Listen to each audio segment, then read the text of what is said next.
Now, this is a very difficult topic. Is India more important than America? Is India richer than America? Is Indian culture better than America? I know in the minds subconsciously of many people, they think so. Um, they're doing things that are done in India as if that's the way to go. Now, recall India had announced that they're going to be amongst the next superpower or superpowers or whatever. And right away, I showed them that basically the only way you can be a superpower is if you're going to beat the superpower and take all the intelligence that they have. Like in Germany, everybody got some of the scientists and so on, and Germany got the Roman secrets, and the Romans got the Greek secrets, and back to Egypt and so on. And right now, the secrets that were gleaned from Germany are distributed among so many nations. Britain, Germany still has some, France, Canada, America, Australia, New Zealand, just to name a few of them. So that would be a big task for India to go knock off all these people to get the secrets so that they could become the next superpower. But they have become a manufacturing giant, and they have surplus, and they're lending America, etc. But you know, sometimes you wonder whether India's for real. Many people in the West there now are practicing Indian culture, the yoga and the meditation and these other things, because for some reason or the other they think that, I'm not sure what they think, but in their minds it seems as if that is better because they're choosing it over Western philosophy and so on, over American culture and so on. And whatever looks to be working in India is just a mirage. It's not for real, in that Indian culture is not better than European culture. The Reformation did not pass through India, although India has been a senior member of the Commonwealth, British Commonwealth, and they haven't imbibed much of the religion and other things from Britain. They maintain the old time religions and so on. And the whole Asia, they have not had the Christian Reformation down there. And in my mind, contrary to what people think that the Renaissance started in the 11th century and so forth, in my view, the Renaissance started after the Reformation, because Europe was in so much of voodoo and so much of evil and so many old practices that they were stagnating and dying from big, massive black plague and other diseases until the Christian Reformation, and then knowledge increased and science and so forth, management, etc. And what has happened in Asia? Asia has copied what Europe and America have developed. I'm not sure if they have anything original down there. Computers weren't started in India. I mean, they would want to argue that ancient computers, China had some and all this kind of stuff. I'm talking about this modern thing with chips and all that.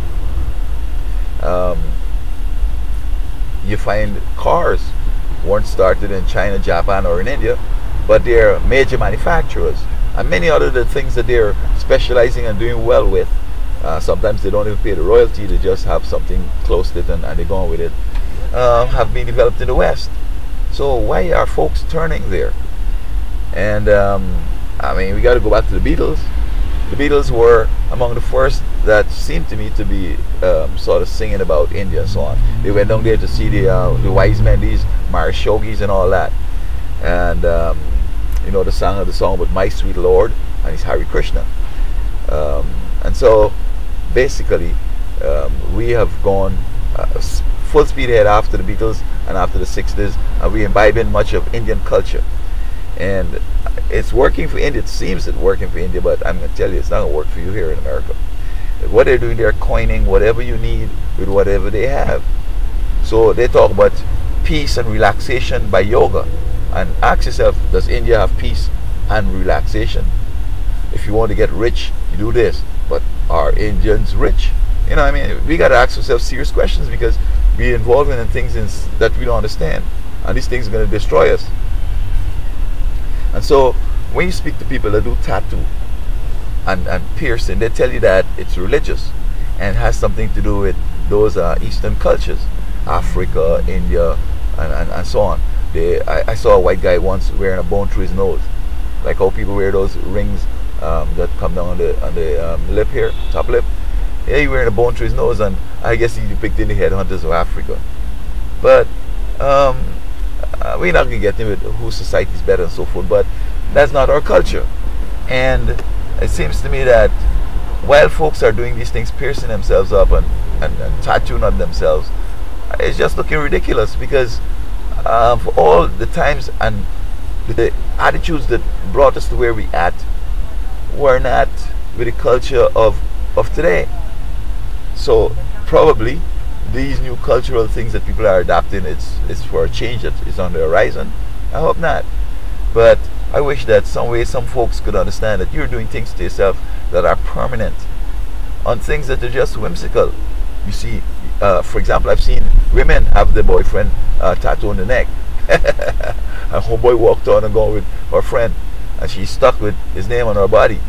So when you meet her, you say, "Who is this guy?"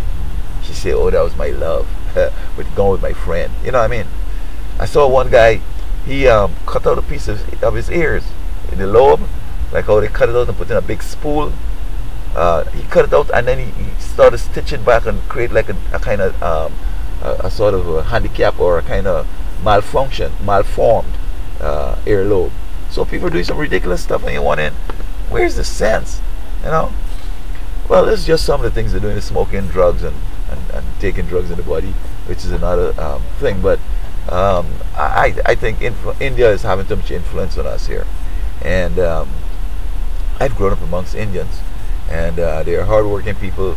I mean, they excel in scholarships. Almost most of the kids that go to Harvard and Yale and all these top schools, even to the regular school in this community, they get A's and they on roll and all this kind of stuff.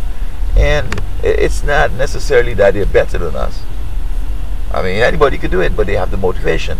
They have an extended family in which grandma is at home with the kids, and she is trying to get them to read and to write and do things, and they have that interest in scholarship, and so they study hard and they get on top of the pile.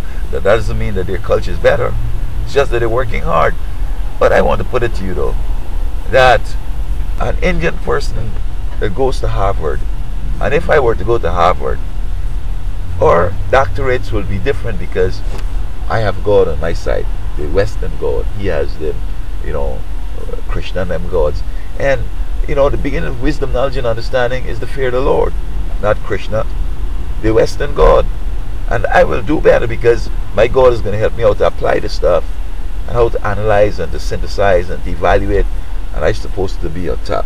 So be careful.